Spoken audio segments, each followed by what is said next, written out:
हर वर्ष हिंदी दिवस पर हिंदी के विरोध का शोर भी खूब सुनाई देता है।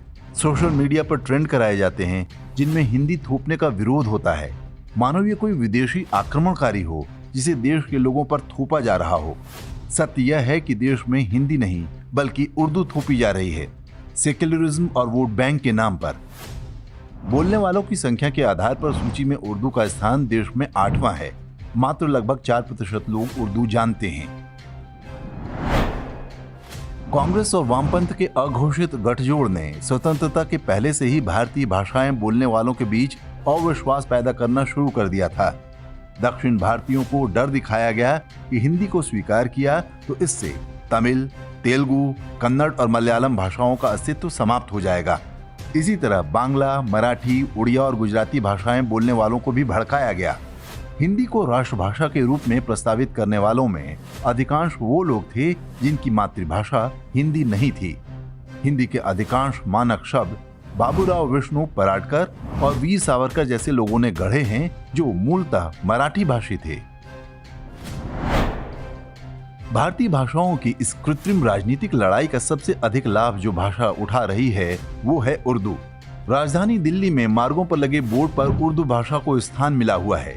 यहाँ पूरे देश से लोग आते हैं। क्या उर्दू के स्थान पर उससे कहीं अधिक बोली जाने वाली बांग्ला, मराठी, तेलुगु या तमिल को स्थान नहीं मिलना चाहिए? यह स्थिति रेलवे स्टेशनों की पट्टियों पर भी देखी जा सकती है।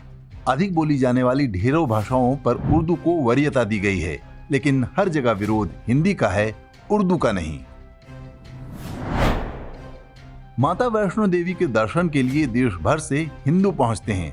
यहाँ भी रेलवे स्टेशन और बस अड्डे पर हिंदी, अंग्रेजी के अलावा तीसरी भाषा उर्दू ही मिलेगी, जबकि वैष्णो देवी जाने वालों का उर्दू से कोई लेना देना नहीं। क्या इसके स्थान पर बांग्ला, मराठी या किसी दक्षिण भारतीय भाषा में नहीं लिखा जाना चाहिए? आज उर्दू को भाषा के रूप में नहीं बल्कि भारत के इस्लामीकरण के लिए हथियार की तरह प्रयोग किया जा रहा है। उर्दू शेर और शायरी तो हाथी के दिखाने वाले दांत हैं। सच यही है कि उर्दू कई भारतीय भाषाओं को खाती जा रही है। कश्मीर में कभी शारदा लिपि हुआ करती थी, आज वो लगभग मृतप्राय है। यह स्थिति डोंगरी और कश्मीरी की है। इन्हें हटाकर धीरे धीरे उर्दू थोपी जा चुकी है। इस काम में सरकारें भी पूरा सहयोग कर रही हैं। उत्तर प्रदेश में लंबे समय तक सेक्युलर सरकारों ने उर्दू को दूसरी भाषा के तौर पर थोपा, जबकि ब्रज, भोजपुरी और अवधी भाषाओं का साहित्य उर्दू से कहीं अधिक पुराना और समृद्ध है। हैदराबाद में वोट बैंक की राजनीति के लिए उर्दू को बढ़ावा दिया जा रहा है। कभी सिंध में गुजराती भी बोली जाती थी, लेकिन आज वो समाप्त हो चुकी है। पूर्वी बंगाल में 30 लाख लोगों की हत्या मात्र इसलिए करा दी गई थी क्योंकि वो बांग्ला छोड़कर उर्दू को अपनाने को तैयार नहीं हुए। बांग्लादेश में आज उर्दू की अच्छी खासी घुसपैठ हो चुकी है। पश्चिम बंगाल में सरकार उर्दू शिक्षकों की भर्ती को प्राथमिकता दे रही है। ममता बनर्जी सरकार बांग्ला शिक्षकों की मांग करने वाले छात्र छात्राओं पर गोली भी चलवा चुकी है। बंगाल की स्थिति देखकर समझा जा सकता है कि कुछ दशकों में उर्दू ही उर्दू बचेगी, बांग्ला बोलने वाले लुप्त हो जाएंगे। हिंदी ऐसी भाषा है जो लगभग सभी भारतीय भाषाओं के लोगों को आसानी से समझ में आ जाती है। इसका सबसे बड़ा कारण यह है कि सभी भारतीय भाषाओं में शब्द संस्कृत मूल के हैं। बढ़ते उर्दूकरण से हिंदी अन्य भारतीय भाषाओं से कटती चली गई। उर्दू निष्ठ हिंदी को देश के अन्य क्षेत्रों के लोग आसानी से नहीं समझ पाते। परिणाम स्वरूप भाषाओं के बीच यह अविश्वास और बढ़ता जा रहा है। देश में उर्दू थोपने के अभियान में सेक्युलर सरकारों के अतिरिक्त हिंदी फिल्मों, समाचार चैनलों और साहित्यकारों की बड़ी भूमिका रही है। एक षड्यंत्र के अंतर्गत हिंदी भाषा से संस्कृत निष्ठ शब्दों को कठिन बताकर निकाला जाने लगा। इनके स्थान पर उर्दू के शब्दों को लोकप्रिय कराया गया।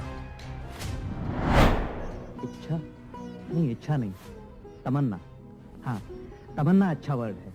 हाँ, मेरी तो ये तमन्ना है प्रभा कि कल से हम दोनों अपनी मोटरसाइकिल पर ऑफिस। फिल्मी गानों से किस तरह से हिंदी के शब्द हटाए गए, इस पर हमारे वीडियो का लिंक आप कमेंट में देख सकते हैं। वास्तव में उर्दू उस बुर्के की तरह है जो पूरे भारतीय उपमहाद्वीप में पारंपरिक पहनावों पर ग्रहण बनकर छा रहा है। अफगानिस्तान से लेकर कश्मीर और केरल तक कभी रंग बिरंगे वस्त्र पहने जाते थे, आज हर जगह आपको काली गठरियां घूमती नजर आएंगी। ठीक इसी तरह उर्दू भारतीय भाषाओं को दूषित कर रही है। आवश्यक है कि हम अपनी दिनचर्या में संस्कृत निष्ठ हिंदी का प्रयोग करें। उर्दू शब्दों को अपनी बोलचाल से बाहर करें। जहां आवश्यक हो मराठी, बंगाली, तमिल, तेलुगु के अच्छे शब्दों को अपनाएं। याद रखिए, हम सभी एक सांस्कृतिक युद्ध के बीच में हैं। यहाँ शत्रु का उद्देश्य मात्र धर्मांतरण और राष्ट्रांतरण नहीं, बल्कि पूरे देश को परतंत्रता वाली मानसिकता में धकेलना है। उर्दू उनका हथियार है।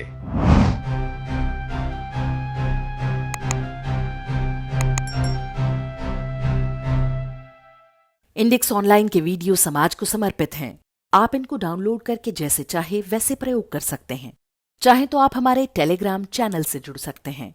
वहां सारे नए पुराने वीडियो आपको मिल जाएंगे। हमारे सोशल मीडिया लिंक हर वीडियो के डिस्क्रिप्शन में होते हैं। हमारा एकमात्र उद्देश्य हिंदू समाज को जागृत और एकजुट करना है।